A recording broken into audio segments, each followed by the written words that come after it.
vamos a dar comienzo a la sesión de hoy. Como decimos, buenas tardes. El día de hoy tenemos el gusto de presentarles y de compartir la sesión de la tarde con la doctora Yolanda Gómez Moreno. Ella es licenciada en odontología por la UNAM, tiene una maestría en Derechos Humanos y una maestría en Salud Pública y un doctorado en Conocimientos en América Latina. Mucho gusto, doctora Yolanda Gómez. El tema de hoy que va a presentar es causalidad en la pandemia COVID-19 y la promoción de la salud. ¿Qué sucede con ella en la promoción de la salud? Debo decir que también ella es profesora y docente a tiempo completo en la UACM en la temática de promoción de la salud. Y le invitamos también porque es muy importante, como han visto en otras sesiones anteriores, que ya una vez que digamos el COVID aparece, pues lamentablemente ya tenemos que pasar a la parte de tratamiento, de diagnóstico de tratamiento, pero es muy importante para este tipo de pandemias la parte preventiva, la parte de poder prever y evitar, ¿no?, este tipo de contagios. Adelante, doctora Yolanda, el micrófono es suyo y la presentación es suya. Muchas gracias y buenas tardes. Pues muchísimas gracias a todos los organizadores de COVIDuti, a todos los que intervienen en estos grupos de trabajo, especialmente pues a Verónica Suárez. Les agradezco mucho la invitación. Es para mí un gusto enorme poder compartir con todos ustedes un tema tan relevante, tan importante en estos momentos tan aciagos, tan complejos que estamos viviendo y que precisamente pues tiene que ver con algo que seguramente ha venido a la reflexión, a la plática, a la inquietud, a toda esta perspectiva crítica que como colectivo estamos viviendo y que tiene que ver con dos temas que aparentemente están separados, pero pues sabemos que están dentro de una conjunción y dentro de una intersección de saberes que pues prácticamente nos llevan a una sola razón de ser, a una sola problemática. El tema, como ustedes ven, es la causalidad en la pandemia COVID-19 y pues después la pregunta, el cuestionamiento, bueno, ¿y qué papel, para qué sirve, qué hace la promoción de la salud? Entonces, bueno, pues este sería el tema de hoy. ¿Me escuchan bien todos? Por nuestra parte, sí, doctora, puede continuar. Y en el chat, por favor, indican si pueden ver bien la presentación. Ok, perfecto, dicen que sí. Ok, bueno, pues vamos a iniciar entonces. Miren, la charla del día de hoy quise plantearla en dos grandes aspectos. Primero, pues me dio mucho gusto saber que tenemos un buen tiempo. Claro, no quiero aburrirlos, no quiero llegar al cansancio, pero bueno, pues es muy motivador que podamos charlar con más amplitud y que podamos tratar un tema que tiene tal magnitud que difícilmente lo vamos a poder agotar en 2 horas. Sin embargo, bueno, pues el tema de hoy está planteado desde dos perspectivas. La primera de ellas tiene que ver con la crisis civilizatoria global. Es decir, todos estos aspectos que encierran una serie de cuestionamientos sobre la ontología, sobre los vínculos, sobre las interacciones, y para eso vamos a trabajar en primera instancia lo que se ha llamado el enfoque sindémico. En segundo lugar, pues vamos a tratar toda esta panorámica de la perspectiva biocultural, en donde se entrecruza lo biológico y lo social para dar cuenta de una complejidad de algo que estamos viviendo como la pandemia del COVID-19. Y en última instancia, dentro de la crisis civilizatoria global, vamos a abordar la ética planetaria, todos estos aspectos de la bioética, de la academia, de la comunidad, de todos los seres humanos que habitamos este planeta. La segunda parte de la charla, bueno, pues tiene que ver con lo que, como les comentaba Verónica al inicio, pues mi trabajo, lo que hago todos los días. ¿Cuál es el papel, cuál es la responsabilidad ética de un área del conocimiento como es la promoción de la salud? Bueno, para poder iniciar este tema, me permití traerles algo que rescato de toda la trayectoria política de este gran filósofo Paul Ricoeur, que durante mucho tiempo él empezó a abordar a través de lo que fue un estudio muy profundo de toda la fenomenología de Husserl. Él durante toda su vida prácticamente, desde su formación básica, el tiempo que estuvo como prisionero de guerra, su tesis, su doctorado, se dedicó a estudiar, a traducir, a entender a Husserl, traducirlo al francés, obviamente, y bueno, pues dar cuenta de todos estos fenómenos que tienen que ver con la postura ética de Paul Ricoeur sobre las implicaciones de algo que nos toca a todos los trabajadores de las ciencias de la salud. El equipo interdisciplinario en salud, como parte de toda esta eticidad del trabajo interdisciplinario.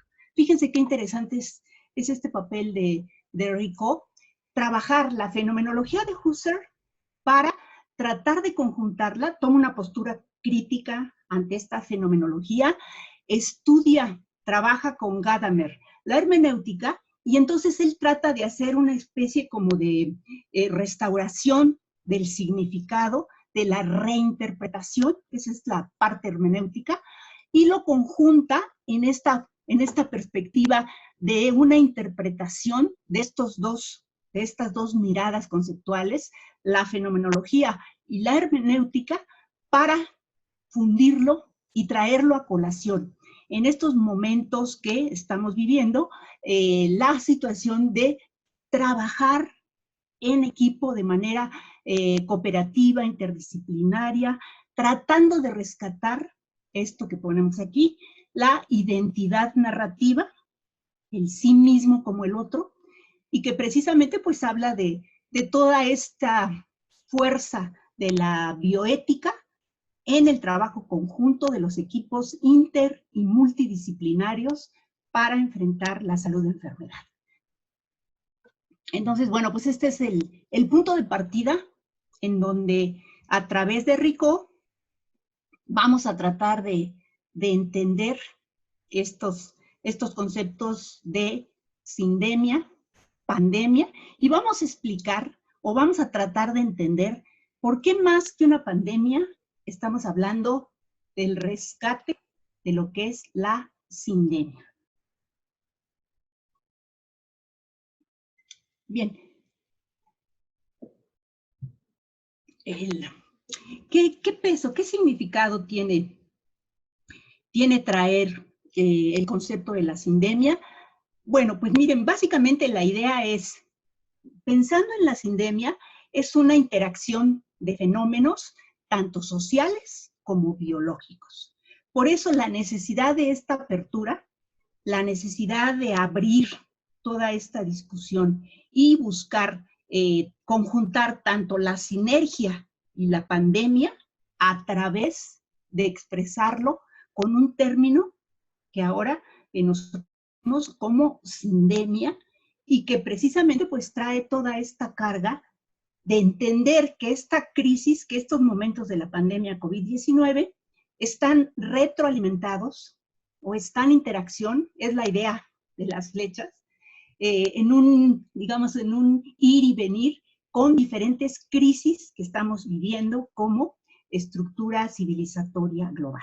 Entonces, de esta forma, la sindemia es un concepto mucho más amplio que la pandemia, ¿no? Porque entonces hay una sinergia que puede conjuntar dos o más epidemias, enfermedades, y nos lleva a un plano de análisis en donde la sindemia nos ayuda a explicar cuál es la interacción precisamente entre el fenómeno del SARS-CoV-2, las enfermedades no transmisibles y, por último, la disparidad socioeconómica.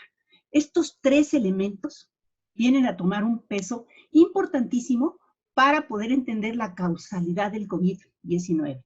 Porque todos nosotros hemos escuchado, sabemos, hemos leído de la comorbilidad, sabemos el peso tan enorme que están jugando en estas tasas de mortalidad, las enfermedades cardiovasculares, la diabetes, la hipertensión arterial, la enfermedad pulmonar crónica y el cáncer.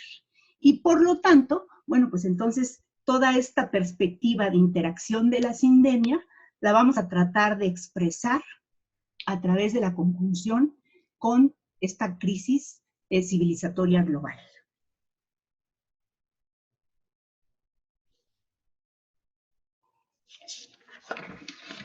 Bien, pues entonces en esta lámina lo que tratamos de representar es el alto potencial de las naciones, de los países que emiten los gases de efecto invernadero en mayor dimensión en la biosfera. Y bueno, ustedes pueden ver aquí cómo China y los Estados Unidos, digamos que esos tres países, China, Estados Unidos y la India, tienen una de las mayores tasas. Sin embargo, aquí podríamos ver pues tal vez un error de apreciación, porque si nosotros apreciamos las emisiones de gases de efecto invernadero por per cápita en los Estados Unidos, superarían en mucho a lo que sucede con China, ¿no? Entonces, en ese sentido, los Estados Unidos quedarían en el primer lugar. Ahora, este fenómeno del calentamiento global, bueno, pues estamos inmersos en toda la perspectiva del cambio climático y dentro de lo que implica precisamente cuál es el reporte de los riesgos globales en el mundo, vamos a encontrar que el mayor impacto de estos riesgos a nivel mundial lo tienen los riesgos ambientales. Todo esto que tiene que ver con la contaminación y pues claro, esto representa un grave riesgo para las enfermedades infectocontagiosas. Estos son datos del Foro Económico Mundial. Bien, entonces vamos ya como redondeando la idea, ¿no? Más allá de que si utilizamos el término sindema pandemia, creo que queda claro esta vinculación. Lo que sí podemos establecer con todo detenimiento es que estamos viviendo la mayor crisis social civilizatoria del siglo que nos está tocando vivir, del siglo XXI, y que solamente la vamos a poder comparar con lo que pasó en el siglo XX, a través de lo que fue, claro, la Gran Depresión, la Primera Guerra Mundial, la Segunda Guerra Mundial, y la cuestión de la pandemia, obviamente la epidemia de gripe en el 18-19, y que bueno, pues ahora en el siglo XXI irrumpe con la sindemia del virus COVID-19. Bien, entonces aquí, dentro de este análisis que hoy quiero compartir con ustedes, traigo algunas ideas de tres de los personajes más importantes. Digo, seguramente habrá muchísimos, pero yo quise compartir con ustedes, en primer lugar, el trabajo La venganza de Gaia, de James Lovelock, que bueno, pues este es un inglés que precisamente postula la hipótesis de Gaia, en el sentido de que pues hay una reacción de los ecosistemas ante toda esta devastación de lo que implica la actividad humana. Entonces esa es la venganza de la diosa griega de la tierra, esa es la venganza de Gaia, y bueno, pues es una hipótesis muy interesante que todavía entra mucho en discusión, es de muy reciente, ustedes ven ahí, es del 2006, incluso estaba viendo todavía que James Lovelock acaba de cumplir 101 años, entonces pues debe ser una concesión de Gaia, porque, bueno, pues este investigador inglés es muy longevo y ha trabajado intensamente en toda esta perspectiva, ¿no? En segundo lugar, traigo aquí a Margulis, que es una bióloga interesantísima, norteamericana, que ella, bueno, básicamente su trabajo en lo que se ha centrado tiene que ver con la evolución biológica y básicamente la genética celular, y que de manera conjunta ha trabajado mucho con James y ya han establecido pues muchos elementos que enriquecen la hipótesis Gaia. Ella es una bióloga que obviamente pues desde su inicio en la Universidad de Chicago, en la Universidad de Berkeley, ha trabajado con científicos, incluso fue esposa de Carl Sagan, y sus hijos se dedican a todo esto de la divulgación científica, pero pues sería muy interesante conocer todos estos elementos de Margulis a través de lo que es sus estudios de evolución biológica con la teoría simbiogenética. Y bueno, y seguramente un tercer personaje que está aquí a disponibilidad de ustedes y que seguramente todos conocen es Víctor Manuel Toledo, ¿verdad? Bueno, Víctor Manuel Toledo, en uno de sus libros más recientes, este libro del ecocidio en México, La batalla final es por la vida, pues es uno de los ambientalistas, de los científicos, de los defensores de los derechos de los pueblos originarios y su derecho a decidir, que más han trabajado todos estos elementos de los ecosistemas y la devastación humana a través de las actividades propias de los seres vivos.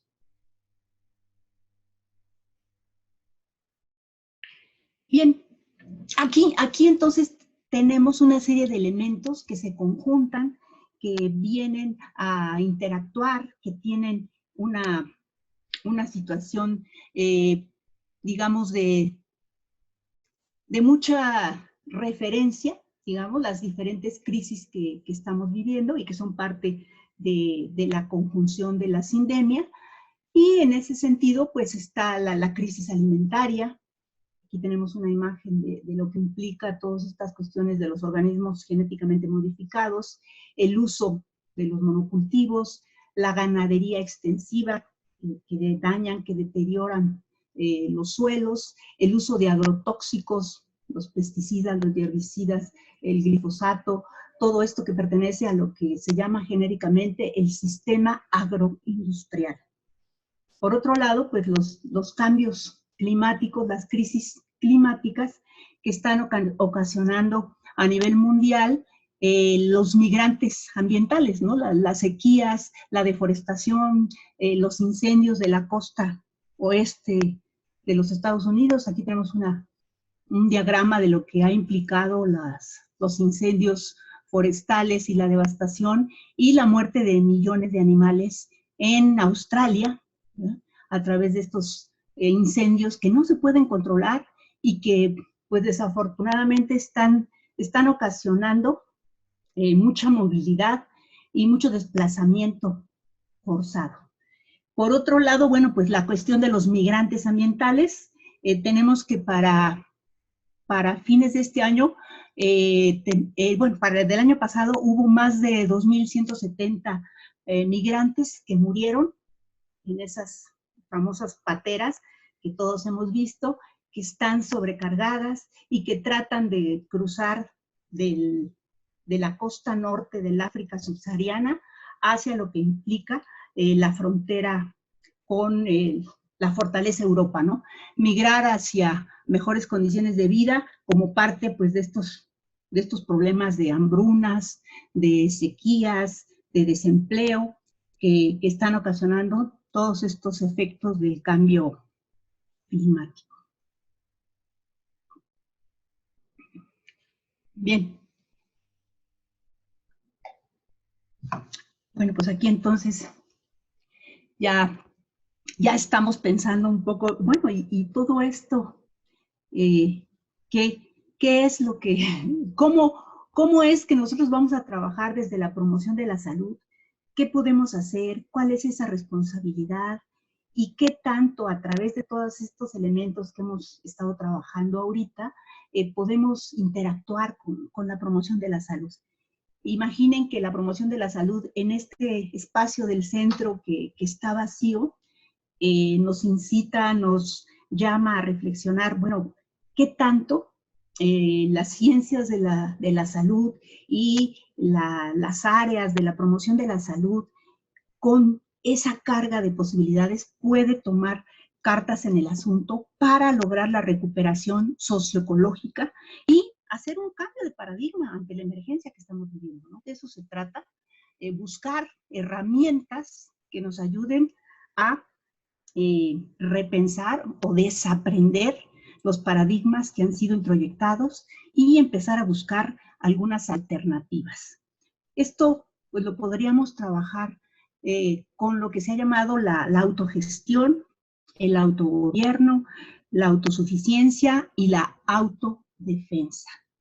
Es decir, estas herramientas que pues vamos viendo que sí, que también pertenecen a la promoción de la salud y que son parte de la Carta de Ottawa y que tienen que ver con esta ruptura, con este proceso de cambio que implica un área alternativa como puede ser la promoción de la salud.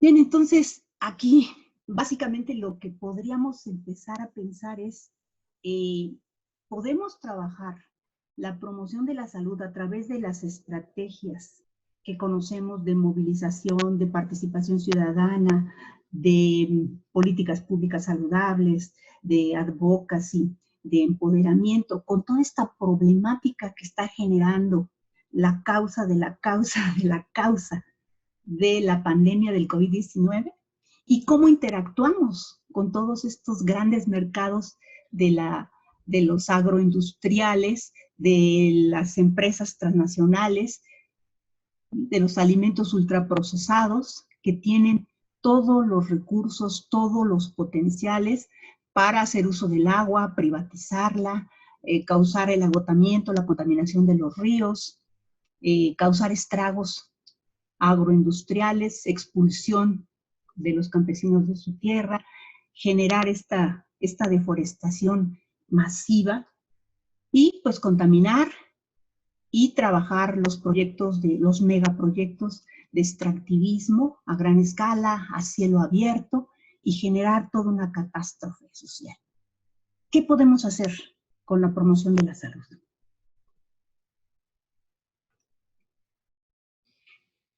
Pero no solamente eso, ¿no? Yo creo que ya la idea que vamos retomando del papel, del trabajo, de la participación del promotor de la salud, nos lleva al cuestionamiento, a replantearnos, a preguntarnos, bueno, ¿y hasta dónde todo esto tiene que ver con el enfoque político? ¿Dónde termina la estadística, la numeralia, la justificación numérica? ¿Y dónde empezamos con una carga político-ideológica?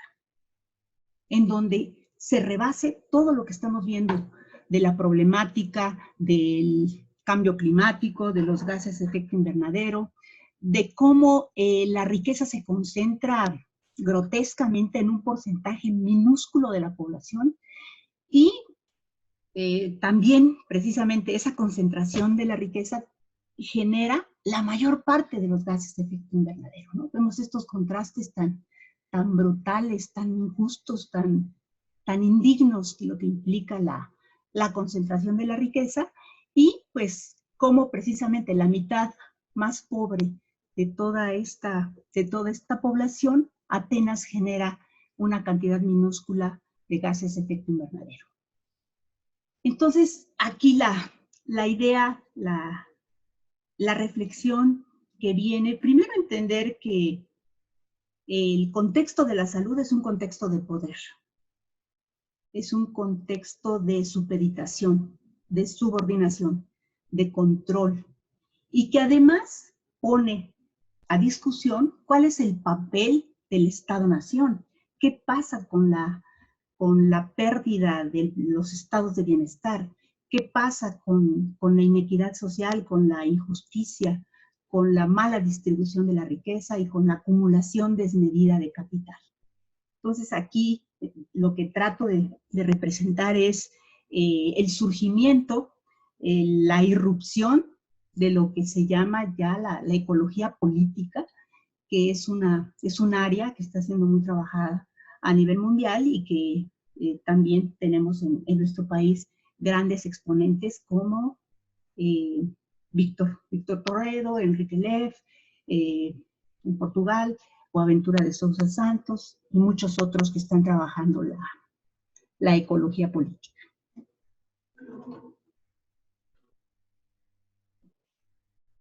Bien, entonces, aquí, ante este discurso, estamos viviendo una situación de una gran paradoja. Como decíamos en la lámina anterior, en la gran acumulación de lo que implica el capital, la riqueza de las minorías más ricas, está generando una crisis global ambiental que desafortunadamente está generando afecciones a los más pobres. Pero no solamente, o sea, aquí la lucha ya no es por si son los más pobres o no, viene de por medio la especie humana, ¿verdad? O sea, va mucho más allá de lo que implica esta paradoja en el sentido de que, bueno, pues los que más tienen son los que están afectando a los más pobres, que son los que menos gases de efecto invernadero están produciendo en el planeta. Por otro lado, pues aquí la idea de los países del sur global, más que una connotación meramente geográfica, es una especie como de subordinación étnica, económica, de género, social, de lo que implica cómo mirar a esos países de la periferia a partir de la mirada de los países del centro. Entonces, esta mirada de los países del sur global es precisamente pues, el concepto que se maneja en la epistemología del sur, entendiendo esto como un acto de exclusión, de discriminación social genérica para estos países, digamos, subdesarrollados, pobres, que son los que menos contaminan a nivel global.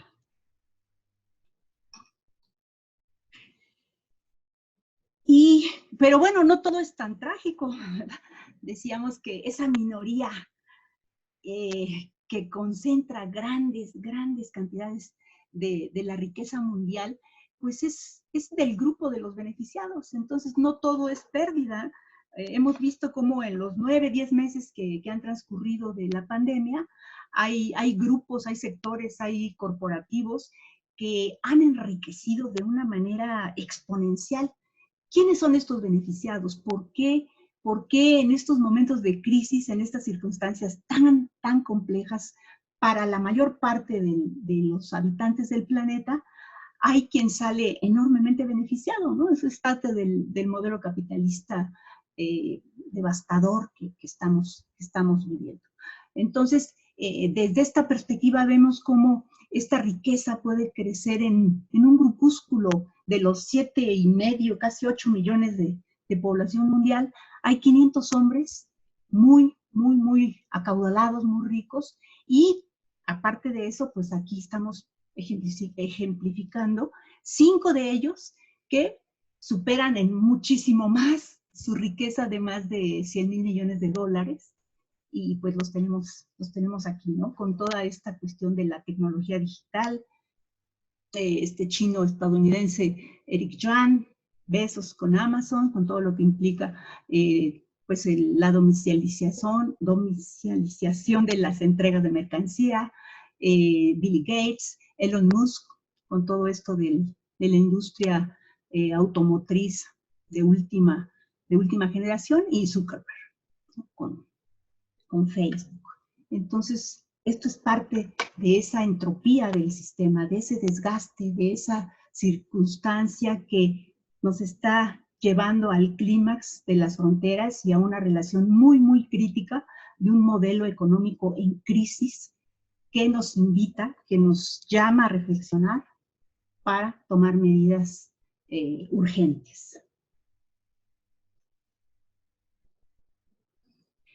Bien, entonces aquí la circunstancia sería ¿cómo podemos entender todos estos cambios tan bruscos, tan severos, que a través de la acción humana se han dado dentro de los entornos, dentro de los ríos, dentro de los mares, dentro de los pantanos, todas estas circunstancias de deforestación, de secación, de sequía, porque lo que nos lleva a pensar esta situación tan severa que hemos vivido en las últimas 3, 4 décadas, digamos, ya se hablaba de todo esto desde la década de los 70, ¿no? Esto no es nada nuevo, no estamos diciendo nada que no se conociera con antelación. Sin embargo, lo que se ha vivido, y ustedes como trabajadores de las ciencias de la salud, en ese cotidiano, en el día a día, en lo que implica enfrentar la atención de todos los enfermos de COVID-19, pues seguramente no tendrán mucho tiempo para reflexionar, para pensar, para indagar más allá de lo que implica pues, el tratamiento inmediato, la medicación y todo lo que se tiene que hacer. Sin embargo, pues yo sí creo que la pandemia del SARS-CoV-2 es solo un presagio de algo que viene y que puede ser muy, muy, muy severo para la humanidad. Bueno, pues aquí quise compartirles algo también, un tema que ha resultado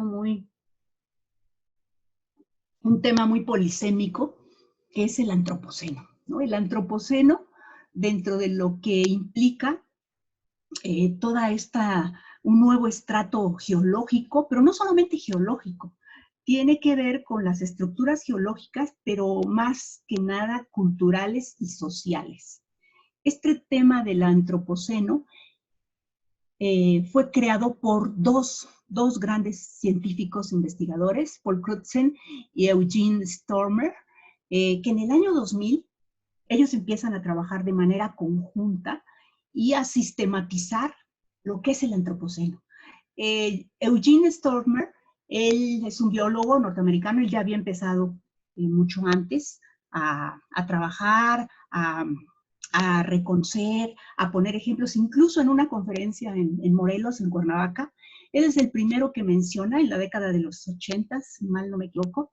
En esa conferencia él irrumpe en una conferencia y dice, pero es que ese es el antropoceno, estamos viviendo una nueva era. Hay cambios geológicos, morfológicos, climáticos, sobre todo los procesos del planeta que están dejando una huella y que por lo tanto estos procesos se deben estrictamente a la acción humana.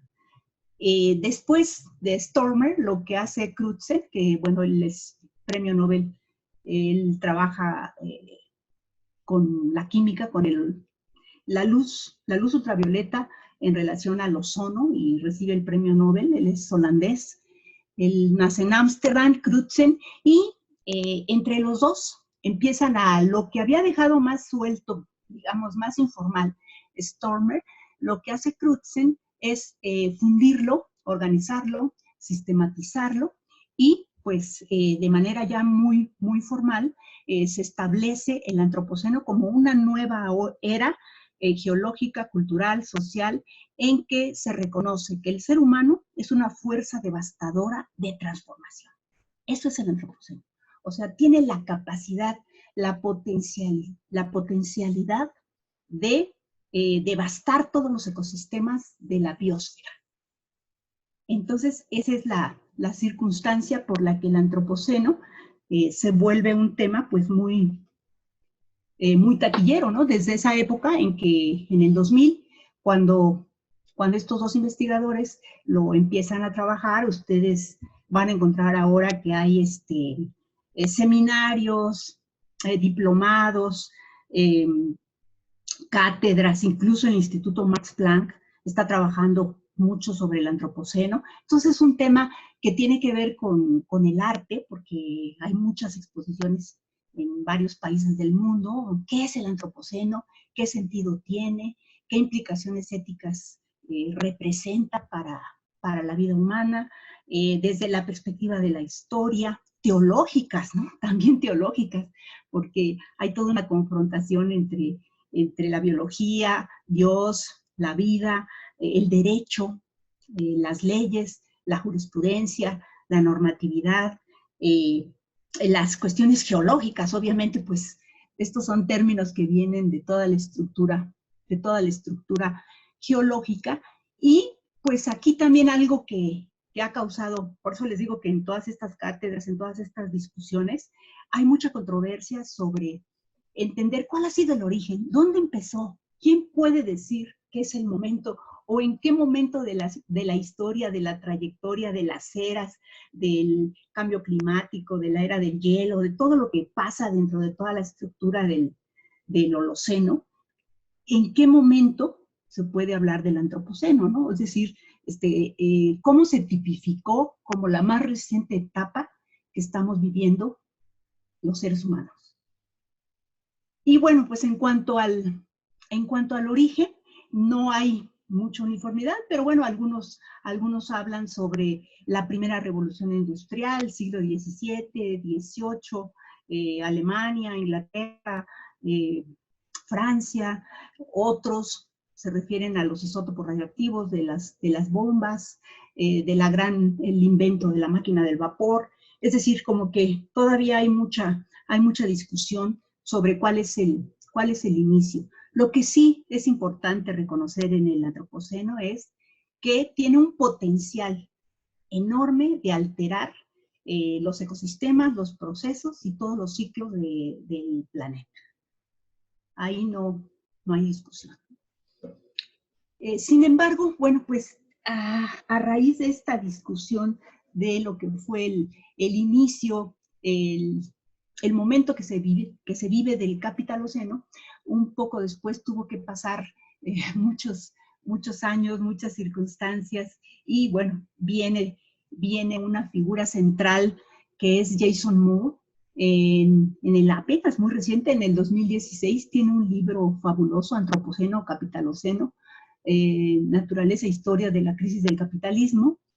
Básicamente lo que él entabla aquí es que no se puede culpar, porque además hay toda una idea de los gobiernos reaccionarios o, ¿cómo diremos?, ultra conservadores, que pretenden sacar a colación toda esta idea de la culpabilidad, ¿no? El ser humano, todos los seres humanos, los 7 millones y pico de seres humanos del planeta, 7.000 millones y pico de seres humanos, son responsables de lo que está pasando en el planeta, del calentamiento global, de las sequías, de la pérdida de los ecosistemas, de la extinción de los animales, en fin. Entonces hay toda esa intención de culpar a todo lo que es el conglomerado humano, y entonces personajes científicos como Jason Moore lo que hacen es que dicen, no, definitivamente pues no, aquí hay un error de interpretación, es una parte minúscula. Por eso yo les ponía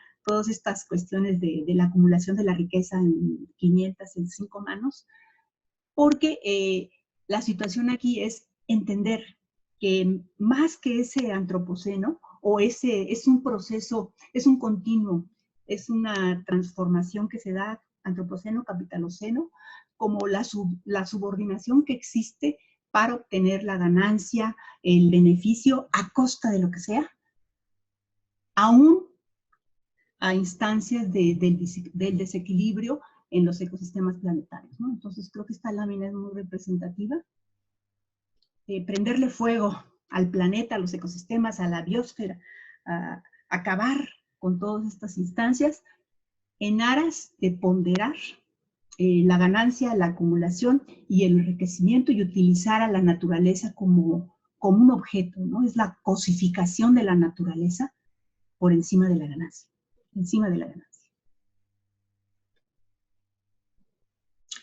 Bien, entonces ya una vez que Jason Moore nos habla, nos da toda esta perspectiva de lo que implica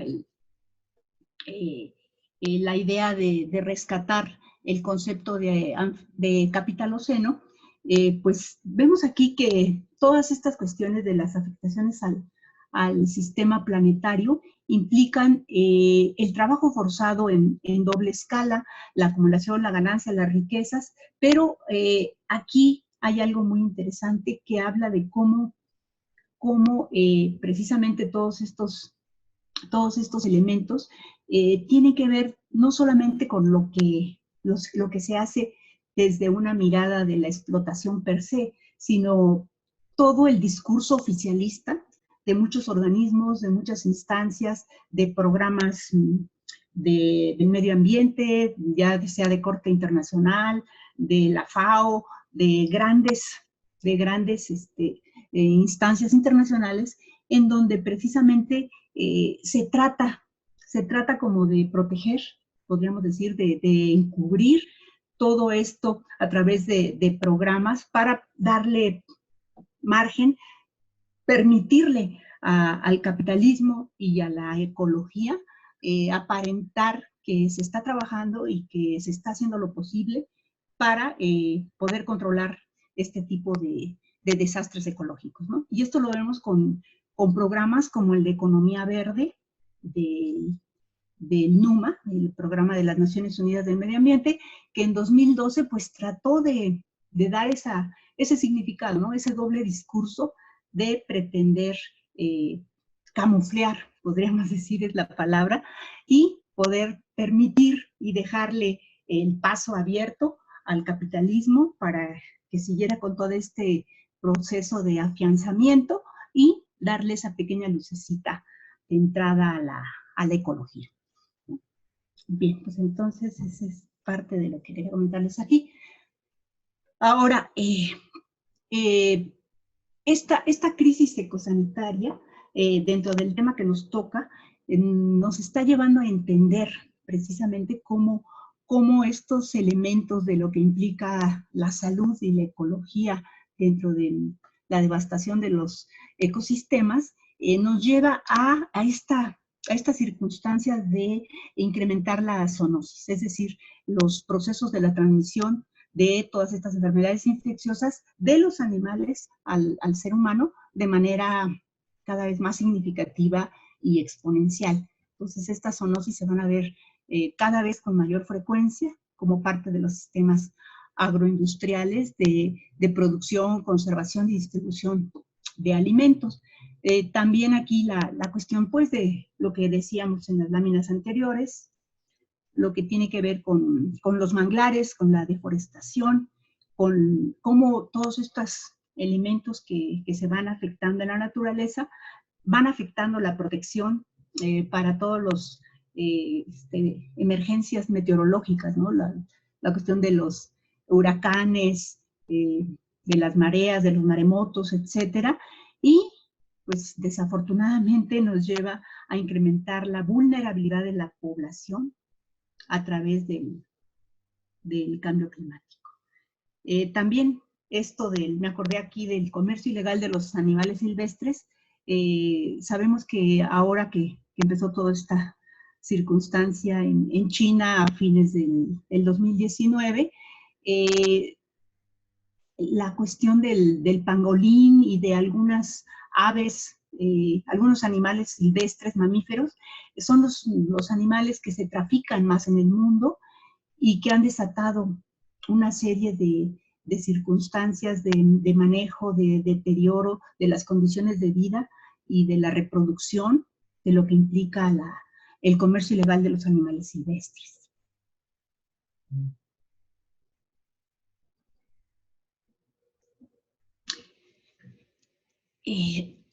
Llegamos a la discusión, entonces, ¿qué hacemos, no? ¿Es capitaloceno o es antropoceno o son los dos o son parte del mismo proceso, son elementos de una transición que se está viviendo entre una era geológica, cultural, política, social y otra que tiene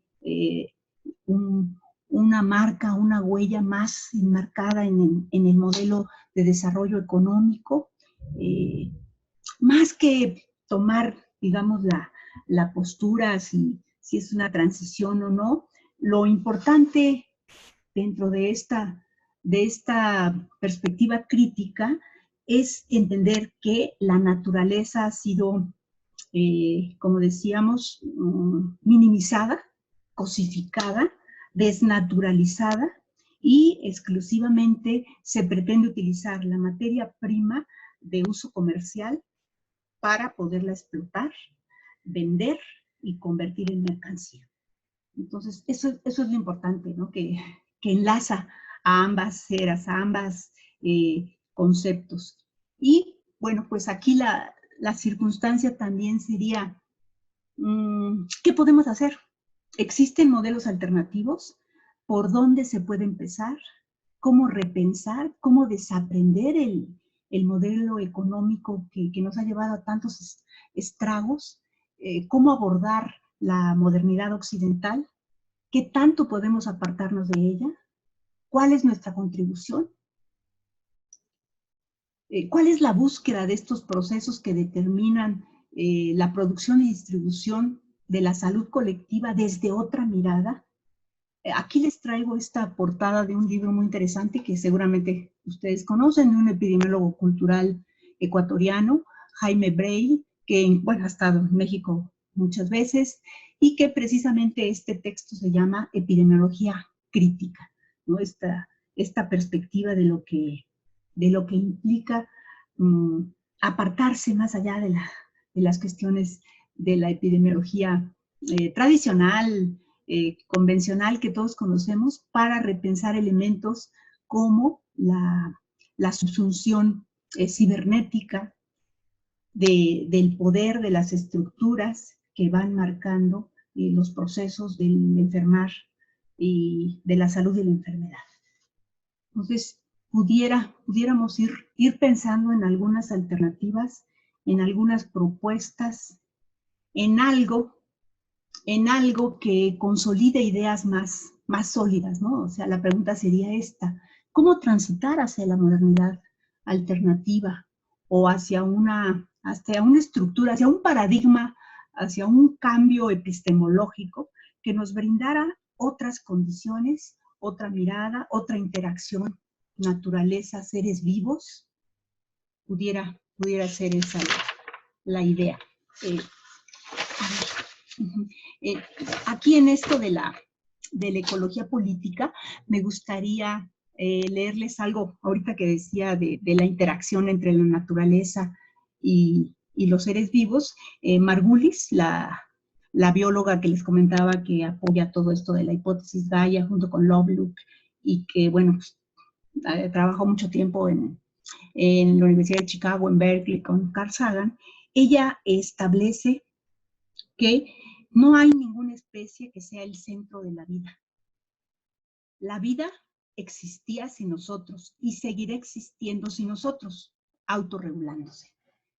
Yo creo que entender esto a fondo, y esto le costó considerarla una científica rebelde, subversiva, muy criticada, además por su papel de mujer, ¿no? O sea, imagínense lo que es una mujer nacida en la década de los 30 y incursionar en todo este campo de la cultura, de la biología, de la ciencia en los Estados Unidos, en Inglaterra y a nivel mundial, y establecer con toda la firmeza sus ideas claras, rebeldes, concisas. Creo que sí es muy importante reconocer el papel de Lynn Margulis. Pero bueno, regresando a la ecología política, decíamos que es una manera, es una forma de poder entender cómo las etnociencias, o sea, todos los recursos naturales, rompen con esta idea, digamos, inseparable de lo que implica, por un lado, los sistemas de acumulación, decíamos, y la degradación ecológica global. Entonces, básicamente lo que hacen los ecólogos desde esta perspectiva es estudiar el papel que tienen los recursos naturales en las etnociencias, precisamente, y pues la forma en que son explotados por el capital.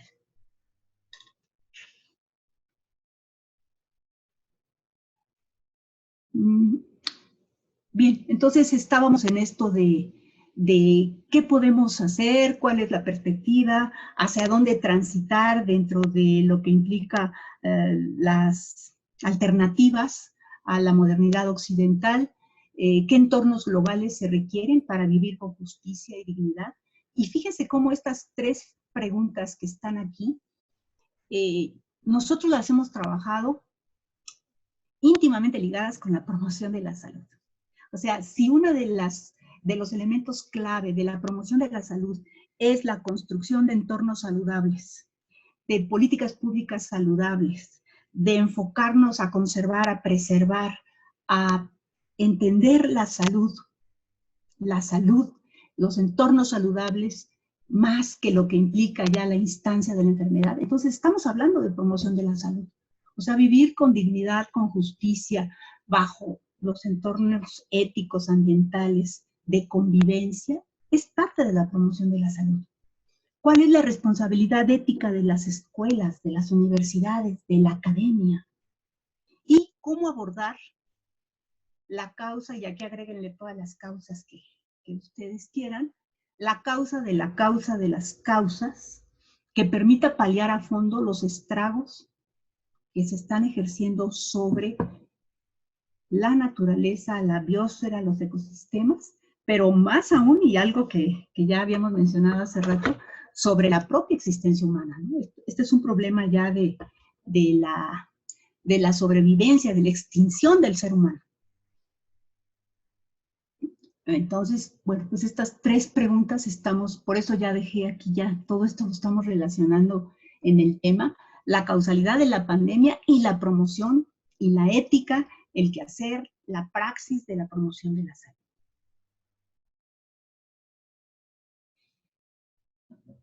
¿Qué es un paradigma biocultural? ¿Cómo lo vamos a establecer como dentro de esta mirada del cambio del paradigma de la epistemología, de la nueva forma de construir conocimiento y entender esta ecología política? ¿Y para qué nos va a servir un paradigma biocultural que o sea, este paradigma para enfrentar el proceso salud-enfermedad va mucho más allá de lo que nos han enseñado por muchos siglos en las universidades tradicionales, en las ciencias de la salud, en donde los modelos tradicionales, clásicos, biomédicos, se enfocan básicamente en lo que implica, sí, la salud-enfermedad, pero desde una óptica, digamos, individual, aislada, ¿no? Es el sujeto enfermo. Por otro lado, estos paradigmas tradicionales también lo que hacen es, existe, tenemos al frente una máquina descompuesta, biológica, pero la tenemos que reparar.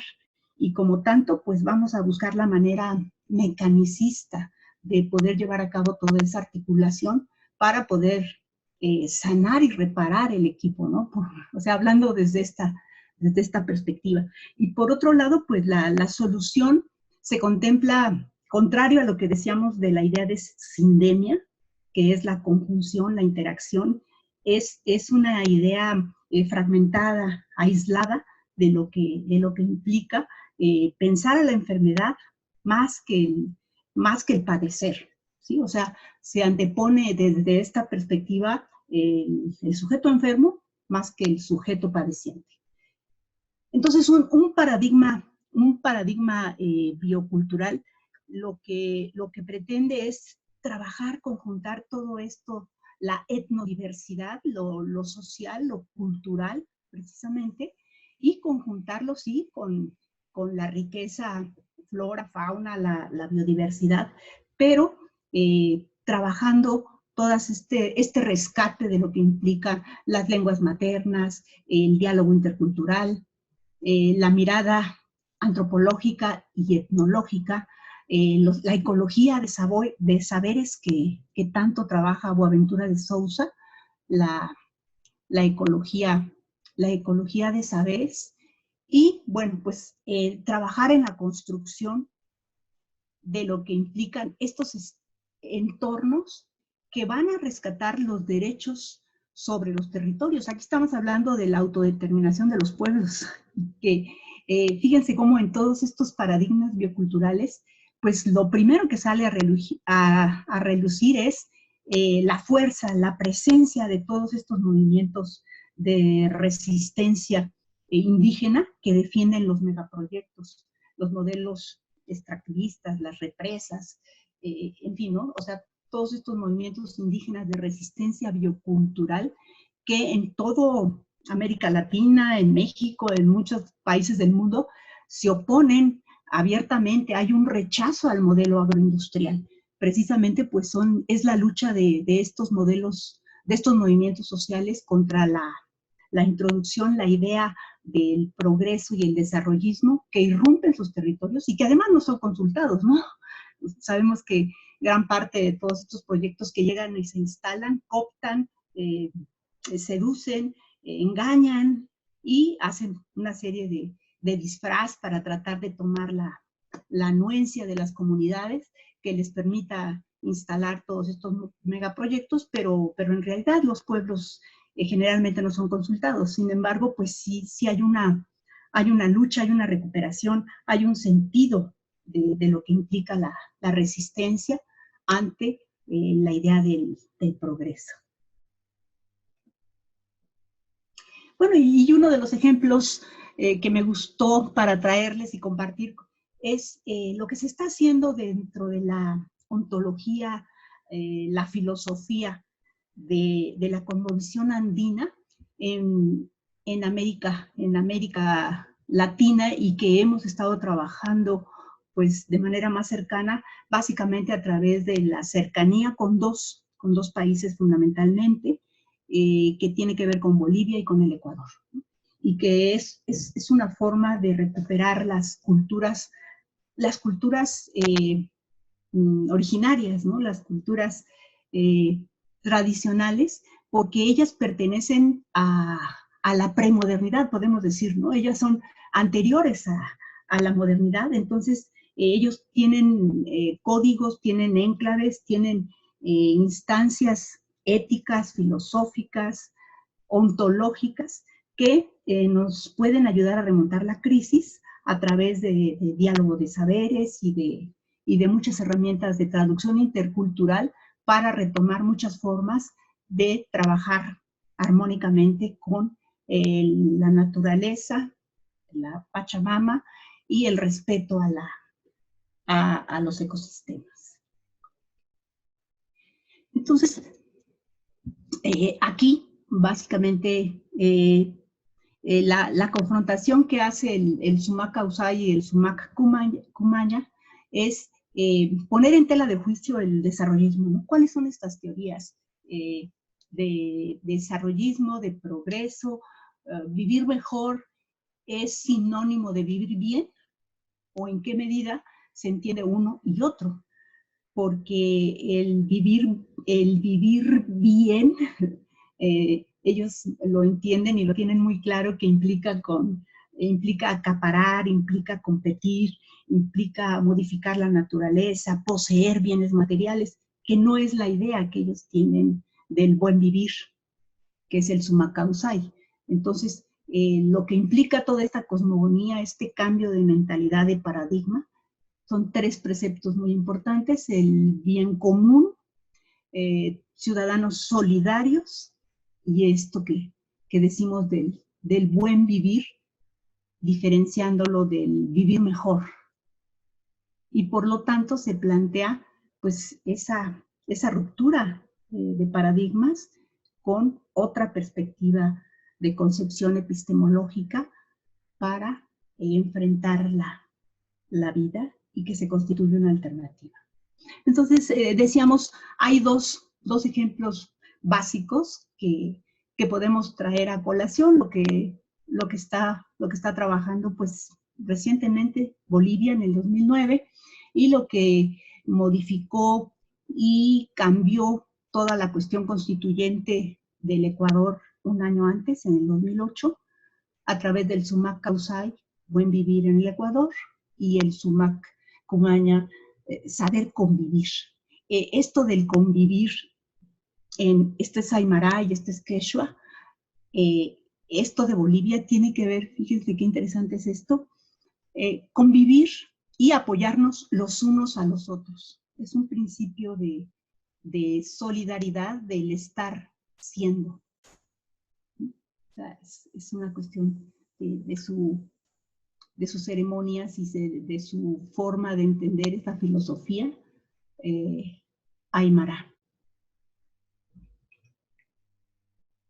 Algunos de los elementos, de los principios, hay muchísimos, ¿no? Y tendríamos que entender, primero empezar por entender la lengua, y convivir y entrar en toda esta forma de entender su propia realidad. Pero estos son algunos de los más importantes: la armonía entre el ser humano y la naturaleza. Sin conocimientos o sabiduría no hay vida, por eso es el rescate de todo lo ancestral y articularlo con la modernidad, ¿no? La idea no es regresar al pasado, a a todo lo moderno es malo y regresar a todas las culturas milenarias. No, yo creo que se puede hacer una conjunción muy interesante de respeto, de armonía, de entendimiento, de conciliación, y eso es precisamente la traducción intercultural. Todos venimos de la tierra, los principios de plurinacionalidad e interculturalidad. Bueno, que pues el país que más ha trabajado esto es Bolivia, y que ahora, pues recientemente con Arce, vuelve a retomar toda esta perspectiva. La vida es sana, la vida es colectiva, todos tenemos un ideal, un sueño, y este cambio simbólico de lo que decía el convivir de los pueblos mapuches, ¿no? Y aymara, nosotros por el yo, o sea, hacer esa transmutación del colectivo por el individualismo. Y bueno, aquí me permití traerles algunas ideas de lo que se incluyó ya en la Constitución. O sea, esto se está haciendo parte ya de la cuestión de la Carta Magna normativa constituyente, y representa un cambio paradigmático. Quiere decir que es un proceso que va iniciando, que hay mucho que hacer, porque bueno, seguramente pues ahorita vendría la idea, bueno, ¿y qué han hecho? ¿Qué ha cambiado? ¿Qué tanto ha mejorado? ¿Cómo se entiende la salud, la naturaleza? Pero yo creo que el tránsito, digamos, el proceso de continuidad que se está empezando a formar para aceptar esta figura paradigmática epistemológica, yo creo que ya empezó, al menos, empezó. Hay una ruptura ideológica de progreso y desarrollo, lo que decíamos hace rato, de los discursos impositivos, hegemónicos, de la expansión capitalista hacia las periferias. Esto es lo que les comentaba, ¿no? La idea de sur y norte global va mucho más allá de la geografía, porque es un proceso de subordinación, de supeditación, pero con un desprecio, digamos, desde la mirada clasista, étnica, económica, etcétera, ¿no? Entonces, esto es lo que ellos reconocen aquí. Y por otro lado, bueno, pues la circunstancia discursiva de la superioridad del discurso etnocéntrico, que solamente lo que se generó en las grandes culturas griegas y romanas, y lo que es considerado desarrollo, y todo lo demás es barbarie. Y así se clasifica a todos los pueblos amerindios. Y bueno, aquí este artículo 71 habla de los derechos de la naturaleza. Fíjense, incluso esta es una discusión. Yo les decía que todos estos términos tienen implicaciones éticas, artísticas, normativas, del derecho, de la teología, de la concepción de la vida y la muerte. Entonces, aquí hay situaciones que los estudiosos del derecho seguramente estarán muy entusiasmados para empezar a discutir. Los derechos de la naturaleza, los derechos de los seres vivos y no vivos. La naturaleza es un ser vivo. Entonces aquí habla de la naturaleza, la Pachamama, donde se reproduce y se realiza la vida, y que tiene derecho a que se respete integralmente su existencia y el mantenimiento a su regeneración de los ciclos vitales. O sea, digamos que es una expresión de la resistencia de un freno a la devastación, y que precisamente, bueno, pues se está normando, se está haciendo parte de lo que implica el derecho positivo, y toda persona o comunidad, pueblo o nacionalidad podrá exigir a la autoridad el cumplimiento de los derechos de la naturaleza. Entonces esto embiste a los movimientos de resistencia andina de una fortaleza legislativa, espiritual, emocional, para detener todos estos megaproyectos.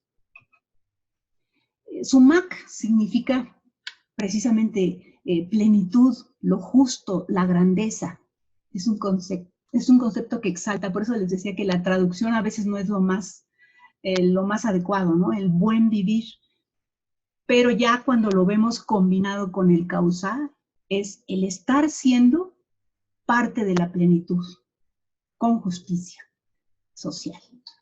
Y en esta misma Constitución del 2008, precisamente se retoma y se digamos que se aplica a los servicios de salud, esta continuidad de la concepción del buen vivir a través de lo que implica la equidad, la universalidad, solidaridad y la interculturalidad,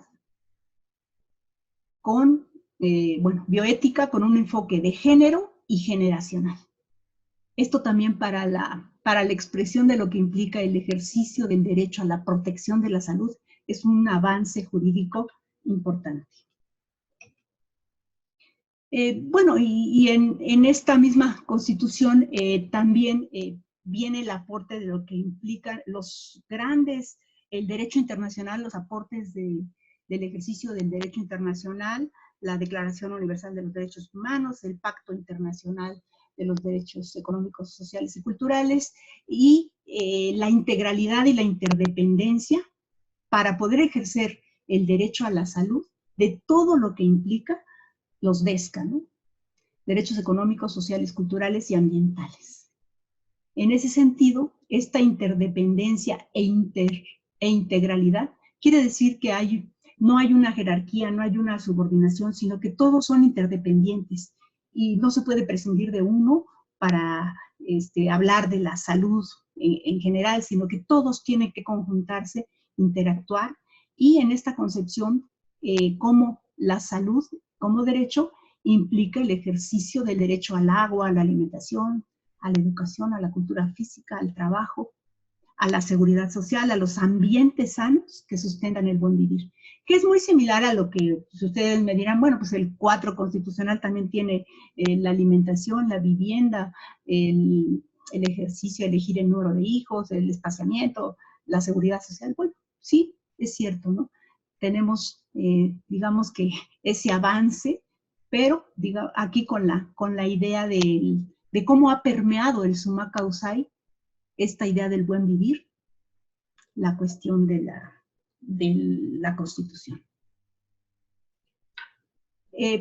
Sin embargo, yo creo que el documento más importante que tenemos hasta ahorita y que resume gran parte de lo que a nivel del derecho internacional existe sobre el derecho a la protección de la salud, es lo que se establece en este documento que se llama la Observación General 14 del 2000, que precisamente es parte de lo que los comités de los derechos económicos, sociales y culturales hacen observaciones, comentarios, respuestas al pacto internacional de derechos económicos, sociales y culturales, que en el artículo 12 es el que tiene de manera más detallada establecido el derecho al disfrute de la salud más amplia e integral.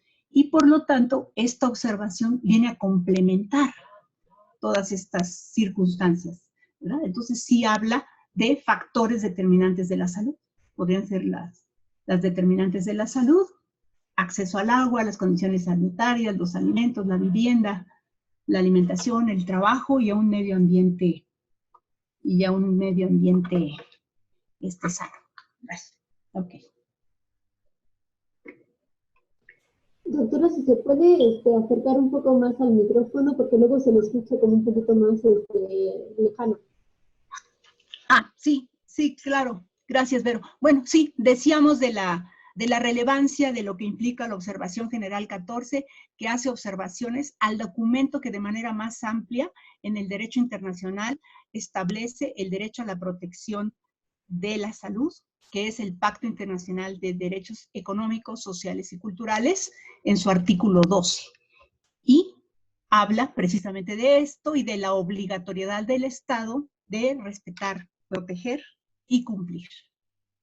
Y las obligaciones mínimas, que son estos 5 elementos: el acceso a los servicios de salud, la alimentación, la vivienda, los medicamentos, y este punto que se está trabajando arduamente a partir del 1 de enero de este año, con la entrada del INSABI y con todos los cambios que se están haciendo en el proceso y los documentos, que es el Plan Nacional de Salud Pública. Me voy a ir un poquito más rápido porque creo que ya estamos. Sí. Ok, bueno, entonces ahora sí vamos a trabajar en lo que implica. Bueno, y la promoción de la salud, que era la segunda parte de este documento. ¿Cuál es entonces el quehacer, la responsabilidad? Lo primero que les comentaré aquí es una breve reseña de lo que es la Universidad Autónoma de la Ciudad de México. Este es el plantel San Lorenzo Tezonco, en donde yo laboro desde hace 18 años. Y cuál es el posicionamiento de la licenciatura de la promoción de la salud y cuáles son los retos que presenta esta área de conocimiento. La Universidad Autónoma de la Ciudad de México tiene 20 años, se crea en abril del 2001 como organismo público descentralizado y una de las razones para su inicio pues tiene que ver para dar respuesta a todas estas necesidades, demandas insatisfechas de miles de estudiantes que no encontraban el lugar, forma de acomodarse en la educación superior de la Ciudad de México. Y la Asamblea Legislativa promulga la Ley de Autonomía en enero del 2005. Los propósitos, bueno, ¿qué pretende esta universidad a grandes rasgos? Como decíamos, dar oportunidad a muchos jóvenes egresados del bachillerato para trabajar, estudiar, encontrar una forma de articularse a la educación superior, construir una sociedad más justa y democrática y cumplir con las funciones de docencia e investigación, pero algo muy importante es desarrollar un proyecto innovador. Y ahorita vamos a ver por qué ahí entra la licenciatura de promoción de la salud y las 12 carreras que se imparten también entran en esta perspectiva, ¿no? Parte del proyecto educativo de la universidad ha sido muy controvertido, muy cuestionado, ha sido debatido, ha traído muchos elementos a discusión, y el que más ha llamado la atención es ¿no? El ingreso irrestricto como mecanismo de no exclusión, haciendo uso del derecho a la educación. En la educación centrada en el estudiante, hay una enorme oportunidad de la flexibilidad curricular para la configuración de tiempos de estudio. Se puede armar con 5 materias, con 10 materias, con optativas, interactuar entre los diferentes colegios en tecnología, en humanidades, en artes, en fin, es una amplia flexibilidad. Tiende a dar herramientas para que el estudiante no lleve a cabo una especialización temprana, sino que sea producto de algo que se vaya fraguando un poco con el tiempo, para poder dar toda esta idea de la atención y de la apertura a lo que implica la atención a la gran demanda. Y aparte una educación humanista, científica, con sentido social. ¿Por qué? Aquí viene ya vamos entrando a por qué la promoción de la salud es una licenciatura alternativa. ¿Qué características tiene? ¿A qué responde? Bueno, pues la primera de ellas es entender la promoción de la salud como un sistema de soporte social.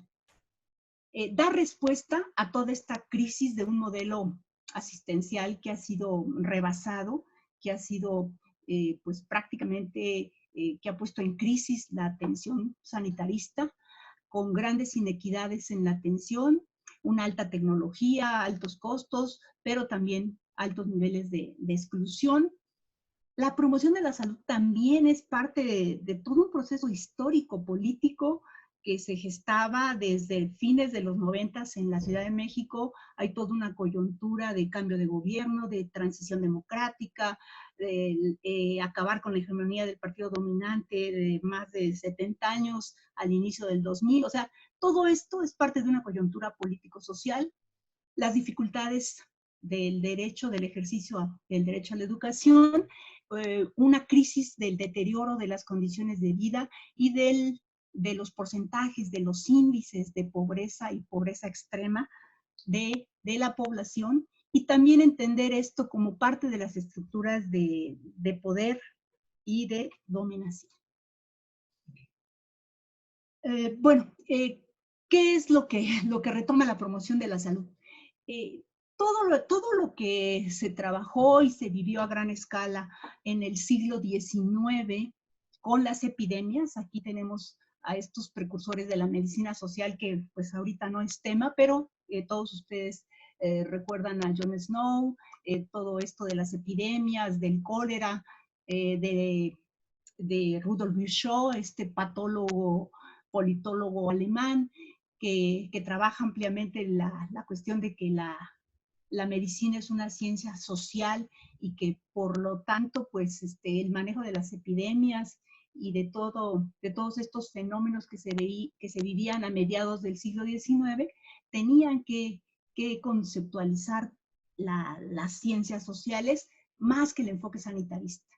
Entonces, a pesar de toda esta, digamos, fuerza o la contundencia del enfoque social de la salud de enfermedad, hubo un largo vacío, hubo muchos periodos por razones que ahorita no las vamos a explicar, hubo muchos años de desconocimiento de la fuerza de la medicina como una ciencia social, y es hasta mediados del siglo XX que Henry Segerist, este famoso, pues yo considero que el máximo historiador de la salud pública, trabaja en la década de los 40, que es recuperar, reconfigurar la idea de la promoción de la salud. Digamos que él retoma, bueno, sí es francés, pero prácticamente trabaja la mayor parte de su vida y hace una recuperación histórica de todo el trabajo de lo que pasó aquí, de después de la era de la microbiología, del descubrimiento del microscopio, Koch, la vacuna de Koch, Pasteur, en fin, ¿no? O sea, todo lo que se había empezado con las epidemias del cólera, de la tuberculosis, de las grandes epidemias que azotaron a mediados y principios del siglo XIX, él lo reconfigura en esta recuperación histórica y empieza a trabajar ya de manera muy formal. Yo considero que es un antecedente básico de la promoción de la salud, y habla de esto, ¿no? La salud de un pueblo no depende de la asistencia médica, sino de las condiciones de vida, y el instrumento para lograr el acceso de la población a estas condiciones es precisamente la promoción de la salud. Entonces yo creo que con esta frase, Segerist se coloca, digamos, a la cabeza y constituye el antecedente más sólido de la promoción de la salud, que después lo vamos a encontrar en el informe Lalonde y en la política estrella, que es la atención primaria de salud integral de la década de los 70. Sin embargo, la atención primaria en salud, a pesar de que tuvo un fuerte inicio, que, digamos, recuperó a nivel de las Naciones Unidas toda esta mirada de que teníamos que enfocarnos más y recuperar toda la problemática social por encima del aspecto biologicista. Algo pasó con la promoción, con la atención primaria en salud, que la fue desgastando, la fue deteriorando, y a pesar de la salud para todos en el año 2000 y una serie de eslogans y de parafernalia que inició en estos años, fines de los 70, le tocó vivir grandes conflictos, como hubo un cambio de reorganización de todos estos organismos, no solamente de la Organización Mundial de la Salud, sino de otros organismos internacionales, en donde se fue haciendo cada vez una APS más, digamos, selectiva, en el sentido de enfocarla para los pobres, los paquetes de pobres, los paquetes de ayuda. Entonces, hubo a través de toda esta mirada un cambio de la idea de lo que era las políticas de salud manejadas por la Organización Mundial de la Salud, pasan a tomar parte de los consorcios financieros internacionales, como es el Banco Mundial, básicamente, y el Fondo Monetario Internacional, que se apropian de las políticas de salud a través de lo que implica la imposición de las políticas de ajuste estructural que se establecieron en este decálogo internacional, digamos un decálogo financiero internacional, que es el Consenso de Washington. Y entonces todo lo que se había logrado, el principal aporte de la atención primaria en salud, que era reconocer al Estado como garante del derecho a la salud, se fue desvaneciendo, se fue desapareciendo, entraron los grandes capitales, empieza toda esta era del viraje neoliberal con grandes asimetrías de poder. Y bueno, pues el derecho a la salud que postulaba esta acción colectiva y el Estado garante a través de la atención al binomio madre-hijo, las inmunizaciones, la lactancia, la hidratación oral, o sea, toda esta protección, esta idea que tenía la atención primaria en salud, se vino desdibujando, y es precisamente hasta 1986 con la Carta de Ottawa y el surgimiento de la promoción de la salud de manera formal, cuando se vuelve a retomar esto, ¿no? Sin embargo, bueno, pues yo les traje esta pequeña lámina porque lo que me gustaría compartir con ustedes es lo que se está trabajando y que seguramente ustedes, como parte del INSABI y de todos estos esquemas de salud, ustedes conocen el programa sectorial de salud del 1824, en donde precisamente son 5 objetivos. Tenemos aquí 5 objetivos que están todos, podríamos decir, estrechamente vinculados a la promoción de la salud, sobre las políticas, las acciones, la mirada, la conformación de un sistema universal de salud, la importancia que cobra la atención primaria en salud de manera integral, y cómo en este objetivo, en el de vigilancia epidemiológica, salud sexual y reproductiva, entra una parte de promoción de la salud saludable muy importante. Aquí está el objetivo prioritario 4, vigilancia epidemiológica, y bueno, tiene varios subcontenidos. Aquí está el de salud sexual, transmisión sexual, ambiental, todo lo que tiene que ver con la regulación, y pues lo que estamos viviendo ahorita con la pandemia del virus SARS-CoV-2, la vigilancia sanitaria, epidemiológica, la farmacovigilancia y demás, COFEPRIS. Aquí hay una serie de instancias, pero lo que yo quise resaltar es este objetivo de vigilancia epidemiológica aborda la idea, ¿no? Digamos, al menos de lo que implica entender la promoción de vida saludable a través de fortalecer la investigación sobre los estilos de vida, concientizar y prevenir sobre riesgos para la salud, considerando diversidad cultural y el ciclo de vida y la perspectiva de género. Entonces, digamos, esto es lo institucional, lo que aparece en el PROCESA, en el Programa Sectorial de Salud, y que, bueno, pues sí es parte fundamental de la promoción de la salud, pero ¿cómo se va construyendo esa promoción de la salud alternativa, ¿no? ¿Qué idea tenemos? ¿Cómo lo estamos trabajando en las universidades? ¿Y cómo nos volvemos agentes de cambio? ¿Cómo podemos ser ejes para esta transformación de las estructuras sociales, que además tengan la característica de ser un elemento de renovación social? Aquí hay varias definiciones de la promoción de la salud, pero bueno, básicamente la idea de la promoción de la salud es esto que les decía: la transformación de las estructuras, la renovación social, y estos son los llamados prerequisitos o condiciones para estructurar esos entornos saludables.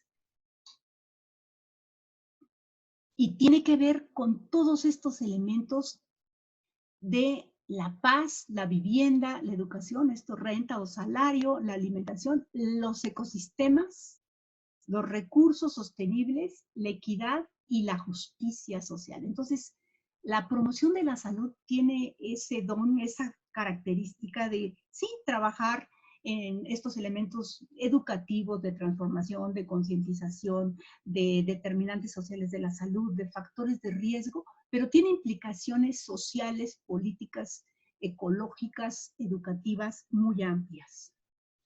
Entonces, las esferas en las que se mueve la atención, la promoción de la salud, podemos plasmarlas desde estos modelos que interactúan de ida y vuelta, y que precisamente, bueno, sí, la promoción de la salud la tenemos como parte de lo que implica el ejercicio del derecho humano a la salud, pero la política internacional de salud que más influye en la promoción de la salud es el reconocimiento, la instauración y el trabajo que se hace que abarca grandes grupos poblacionales de primer contacto, de primer nivel y de lo que implica el potenciar esta política internacional, recuperando lo que ya había establecido en 1978, que es el ejercicio del derecho humano a la salud. Y esta es la atención primaria en salud, que se vuelve el eje de lo que acabamos de ver del INSABI, del PROCESA, a través de los 5 objetivos prioritarios. Bueno, entonces, ¿qué hacemos? ¿Cómo empezamos a trabajar la promoción de la salud y cómo vamos desglosando sus políticas, las estrategias y qué significado tiene? Ha sido muy difícil poder traducir de la manera más práctica, más objetivo, el empowerment y la advocacy, que son los elementos constitutivos de la promoción de la salud. Porque esta palabra se ha degradado mucho, ¿no? El empowerment, el empoderamiento, como que ya cayó en un uso muy coloquial, muy fuera de contexto en ocasiones, y a veces no es lo que quiere representar, lo que en esencia viene a ser el empowerment, y la traducción que se hace de la advocacy como la posibilidad de la defensoría, de justificar, de imponer aquellos criterios con base a lo que hace un abogado. ¿Qué hace un abogado? ¿Es esto la advocacy? ¿Cómo defiende? ¿Cómo estructura? ¿Cómo argumenta? Esto de la abogacía es la capacidad de argumentar. Entonces, el empoderamiento es ese poder que ejercen los colectivos sobre sus propias vidas para participar democráticamente. Aquí hay un elemento fundamental, aquí está la democracia. 3 elementos que constituyen la praxis de la promoción de la salud son la democracia, la ciudadanía y los procesos participativos. Para forjar una conciencia política de las comunidades a través de la apropiación de valores y autonomía. Y bueno, pues entonces quiere decir que la promoción de la salud, si tiene como derrotero la consolidación, la estructuración de políticas públicas saludables, ambientes favorables, habilidades personales y reorientación de los servicios de salud, tiene básicamente una tarea en el colectivo, en la ciudadanía. ¿Qué es esto de ciudadanía en salud, no? Creo que aquí vienen muchas reflexiones. ¿Qué es ciudad? ¿Qué quiere decir territorio, espacio, identidad? ¿Cómo se consolida la ciudadanía? Aquí tenemos una definición de Tamayo muy interesante, que habla de identidad precisamente en relación con los grupos a través de las demandas ciudadanas para exigir o expandir los derechos. Entonces, ciudadanía en salud está ligado al ejercicio de los derechos económicos, sociales, culturales y ambientales, pero también con 2 instancias, ¿no? La capacidad de exigirlos y que se haga justicia. Si esto no se lleva a cabo, pues se queda en el papel, como vimos ahorita en las constituciones: alimentación, vivienda, seguridad social, etcétera, un medio ambiente sano. Pero ¿cuál es la capacidad de exigibilidad y de hacer justicia para concretar esta práctica en la realidad social? Hay una toma de conciencia pública a través de estas instancias que son componentes de la promoción de la salud. Bueno, esta es parte de la misma, creo que la repetí. Ahora, una reflexión que plantea la promoción de la salud alternativa es: ¿qué tanto estamos hablando de determinación y qué tanto se puede hablar de determinantes sociales de la salud?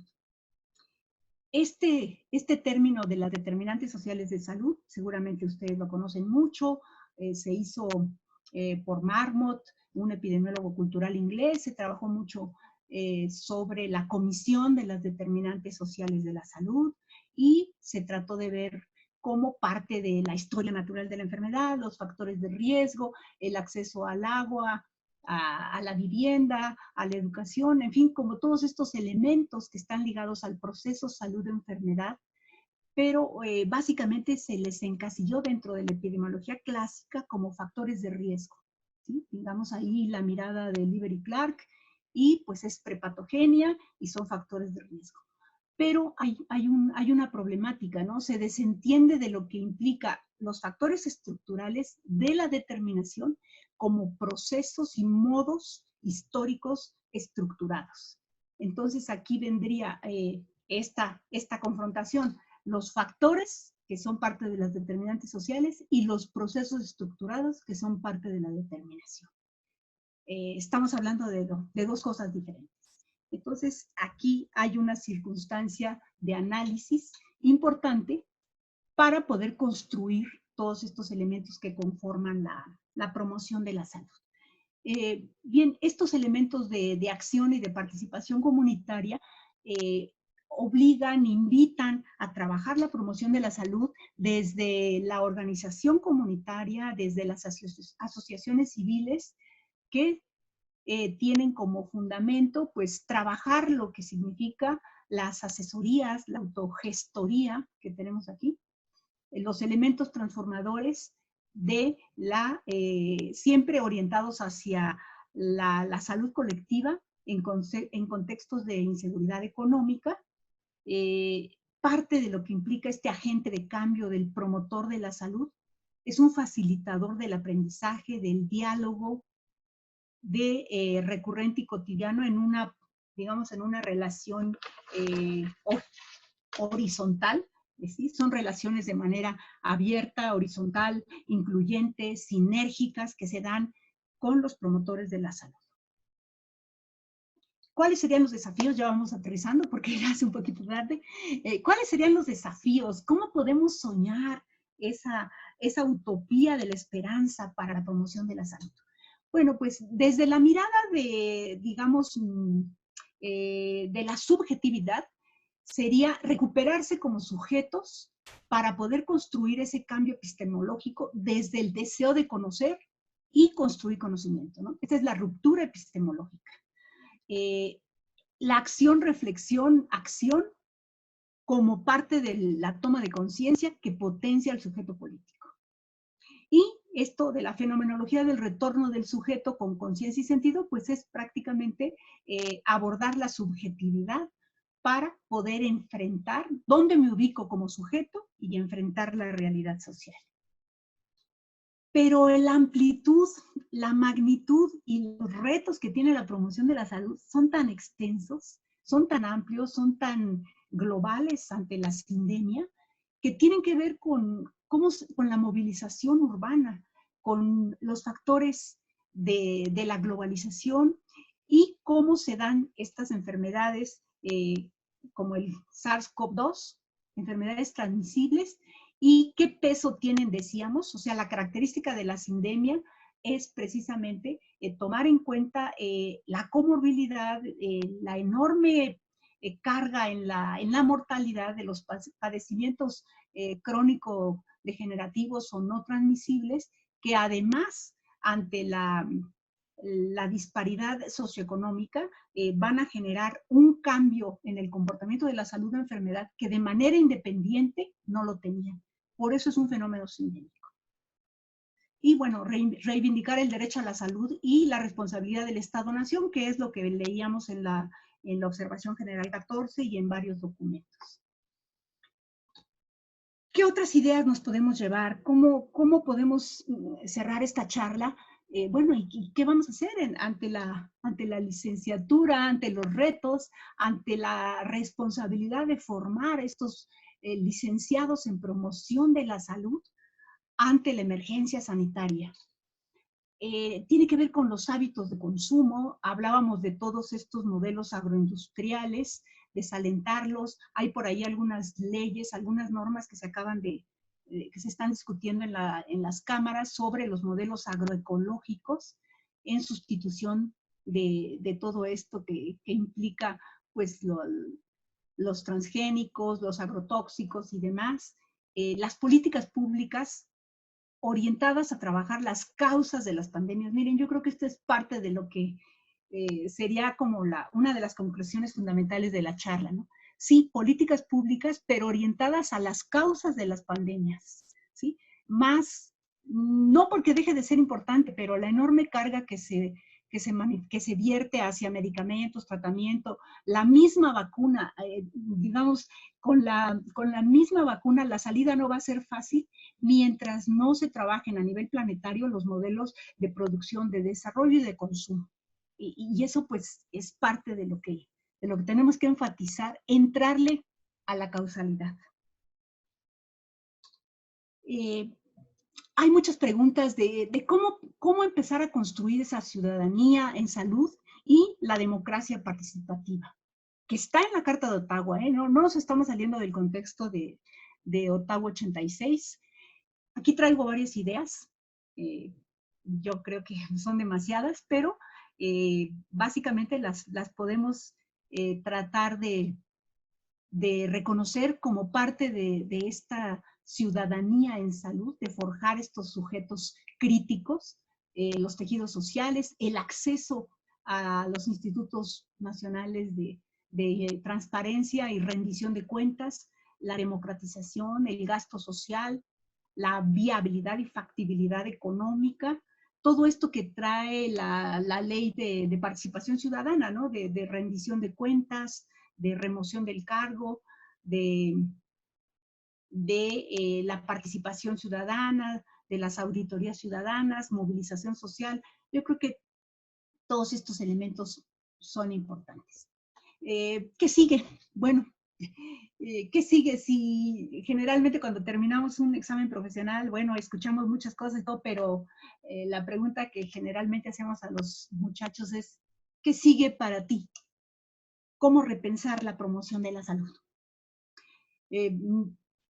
Sin lugar a dudas, una de las ideas básicas, pioneras que tenemos que trabajar dentro de todo el entorno del sector sanitario es fortalecer el primer nivel, ese primer contacto más cercano a la población, trabajar, poner en práctica la promoción de la salud, la orientación nutricional, las determinantes sociales de la salud, o sea, todos estos elementos con una APS integral que nos ayude a garantizar el derecho a la protección de la salud universal, con equidad, con dignidad y con calidad. Yo creo que esta perspectiva de cambio de lo que implican las cargas porcentuales a los 3, 4 niveles de atención es fundamental. Darle un peso mucho mayor a este primer nivel, un peso ya de ámbito hospitalario un poquito más reducido, y el mínimo peso a la superespecialización, a los amplios niveles de alta tecnología, de personal calificado, de un alto costo, de protocolos de investigación para ese tercer nivel con un porcentaje muy pequeño. Yo sé que esto pues no es fácil, implica muchas políticas, muchos cambios, muchas rupturas.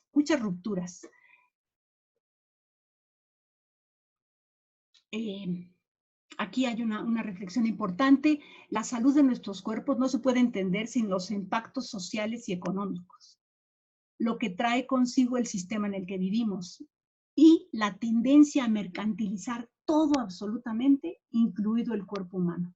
Hablábamos de atender más la enfermedad que el padecer, o sea, dejamos en segundo término al ser, al sujeto, ¿no? Su subjetividad, y empezamos a reparar la máquina y a mercantilizar y a vender y a tratar de reparar desde esa perspectiva biológica sin esa escucha, sin ese diálogo, sin esa recuperación del sujeto. Bueno, por último, muchachos, yo aquí lo que traje es, hay muchos teóricos, hay muchos investigadores, muchos científicos, filósofos, que ¿cómo podemos repensar el mundo post-pandemia? Todavía no llegamos aquí, falta mucho, pero ya se está pensando. Incluso aquí les traigo dos grandes teóricos, dos grandes científicos, Slavoj Žižek, este esloveno, del libro que él sacó, fue en mayo, si no me equivoco, sí, es en mayo, pandemia, la COVID-19 estremece al mundo. Es un reconocido filósofo, psicoanalista, es subversivo, es crítico, digamos que es un personaje muy interesante, sobre todo pues en toda la Europa, ha tenido una gran aceptación. Y pues básicamente lo que Zizek nos plantea como parte de este mundo post-pandemia son no caer en el autoritarismo. Él habla de las tentaciones de los gobiernos autocráticos, básicamente refiriéndose a la persecución que hizo el gobierno chino ante este médico que falleció y que fue el primero que denunció que se estaba viviendo una pandemia y cómo lo cooptaron, lo cercaron, lo bloquearon, o sea, hubo una persecución, un acoso inaudito ante precisamente pues callar la situación de lo que se estaba viniendo ya encima y que, bueno, pues desafortunadamente se ejerció un abuso de autoridad de los gobiernos que cayeron en esta tentación. El segundo punto que él aborda de manera global es precisamente ir a esas causas y establecer algo que ya sabemos, como el modelo capitalista y la globalización son las condiciones sociales que están determinando y que hacen posible la pandemia. Y por último, pues el antropoceno, la degradación ambiental provocada por el hombre. Zizek nos establece este texto que me permito leerles. No habrá ningún regreso a la normalidad. El sistema socioeconómico que ya no funcionaba. Tendremos que construir la nueva normalidad sobre las ruinas de nuestras antiguas vidas, frágiles y finitas, y comprender que somos seres vivos entre otras formas de vida. Sí, esta frase me gustó mucho porque se habla mucho de regresar a la normalidad. No vamos a regresar a la normalidad. O sea, eso también nos queda, porque además es una normalidad distópica, es una normalidad anómala, decadente, injusta. Entonces, no vamos a regresar, pero tampoco queremos regresar a la normalidad. Queremos un cambio, queremos esa utopía de la esperanza que decíamos, ¿no? Bueno, creo que ya me fui muy rápido. Bueno, esto también es de Zizek. Yo los invito a leer este texto porque retoma, hace es una especie como de parodia hacia la obra de Wells sobre lo que implica la invasión de los marcianos y la llegada de los marcianos, pues somos nosotros. Hay hace una serie de parodias muy interesantes en el texto de Pandemia. Y el segundo autor, sociólogo, politólogo, experto en ciencias políticas que me gustaría retomar y que me parece un autor imprescindible post pandemia, es Boaventura de Sousa Santos. Es ampliamente conocido por todos sus textos y la teoría de la epistemología del sur. Él es portugués, pero bueno, ha vivido en Argentina, en Brasil, en África, en la universidad, en Estados Unidos, en Yale y en Coimbra, donde como ya profesor jubilado se refugia en Portugal la mitad del año podríamos decir, ¿no? Pero bueno, lo que nos plantea Boaventura de Sousa son tres escenarios. El primero de ellos es esta mirada de los gobiernos pacificadores, básicamente de derecha, de centro derecha, en donde pues no va a pasar nada, viene la vacuna, todo se va a resolver y vamos a regresar a esa normalidad que decíamos hace rato. No la queremos porque es una normalidad distópica que es injusta y que prácticamente pues es lo que se plantea, ¿no? No pasa nada, va a transcurrir, todo lo podemos vencer y a través del gasto en vacuna, en medicamento, en tratamiento, todo va a regresar a como era antes. Si no, a la mejor de las normalidades, pero como era antes.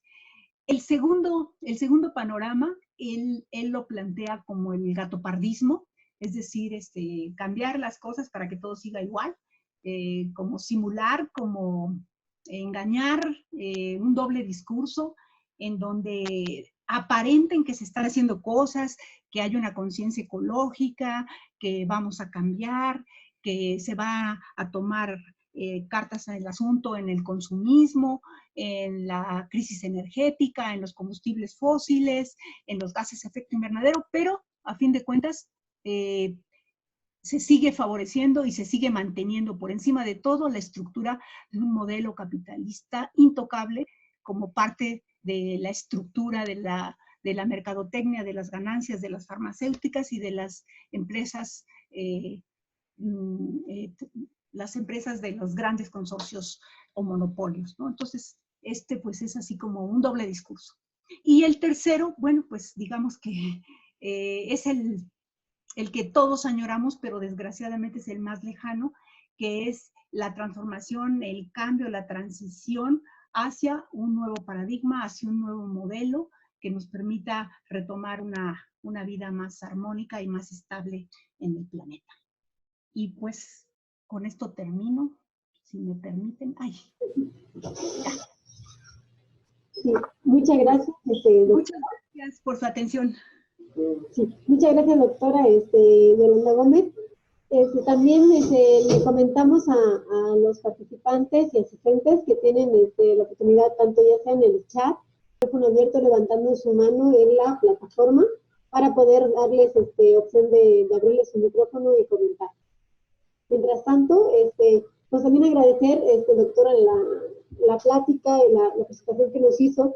Realmente es muy importante, ya lo habíamos visto también con el doctor Armando Pérez en la primera sesión del año, la parte de los determinantes sociales de la salud, no sé si me escucha bien, de los determinantes sociales de la salud, la importancia de lo que es la prevención y promoción, que si bien toda esta parte del año de 2020, que iniciamos esta plataforma de México contra el COVID, hemos tocado muchísimas especialidades médicas, desde la biomedicina, desde la enfermería, desde el trabajo social, desde la psicología, desde salud mental. También es muy importante esa parte de los profesionales de la promoción de la salud, de la parte de la prevención, que en tantas sesiones, tanto en nuestra plataforma como en otras plataformas de gobierno, hemos reiterado la importancia de poder prevenir este tipo de pandemias, de enfermedades, para que no se hagan pandemias precisamente, sobre todo de tener ese cambio de estilo de vida. Como bien decía la doctora, quizás no volvamos a nuestra normalidad, y también lo han dicho muchas sesiones de salud mental, volver a nuestra normalidad ya no es una opción, ya se va a crear esa nueva normalidad en la que seamos más conscientes de toda esa parte de prevención, esa parte de cuidarnos, ¿no? De cuidarnos y cuidar al otro, y también cuidar al medio ambiente y sobre todo nuestro estilo de vida, para poder hacer frente en un futuro no deseado, por cierto, pero siempre hay que tenerlo en cuenta, pues de futuras enfermedades, ya sean crónicas, ya sea pandémicas, ¿no? Tenemos un comentario, mientras se escriben en el chat, tenemos un comentario de Sabadabeto, que decía: toda persona y comunidad debemos respetar a la naturaleza desde nuestro punto inicial. Sin embargo, las grandes empresas deben urgentemente tomar cartas en el asunto. Y saluda y también felicita. Mientras tanto, tenemos aquí de Rocío, la doctora Rocío, dice: doctora, para la doctora Gómez, ¿por qué la promoción de la salud es necesaria desde los servicios de salud en una pandemia como la de COVID-19? ¿Contestamos de una vez, Vero? Sí. Sí, por favor, mientras quizá Reanimación arregle sus problemas técnicos. Bueno, yo creo que precisamente en estos momentos que estamos viviendo la sindemia, la pandemia del COVID-19, la urgencia, la emergencia de la promoción de la salud se hace vital, se hace imprescindible, porque precisamente dentro de esta mirada alternativa, los preceptos que establece la promoción de la salud tienen que ver precisamente con lo que implica la charla, ¿no? Atender la causa de las causas, pero más allá de lo que los cánones tradicionales de la promoción de la salud que pues sí, están encaminados a la enseñanza, a la orientación, a la prevención, a la promoción, pero yo creo que fundamentalmente el promotor de la salud es un sujeto político, es un sujeto que adquiere una postura crítica de denuncia, de cambio de las estructuras, de poder y de las decisiones de las políticas de salud multisectoriales. Entonces, sí me parece que es fundamental desde la perspectiva de la denuncia y de lo que implica, pues, trabajar la promoción desde una manera más abierta, más incluyente, sinérgica, básicamente.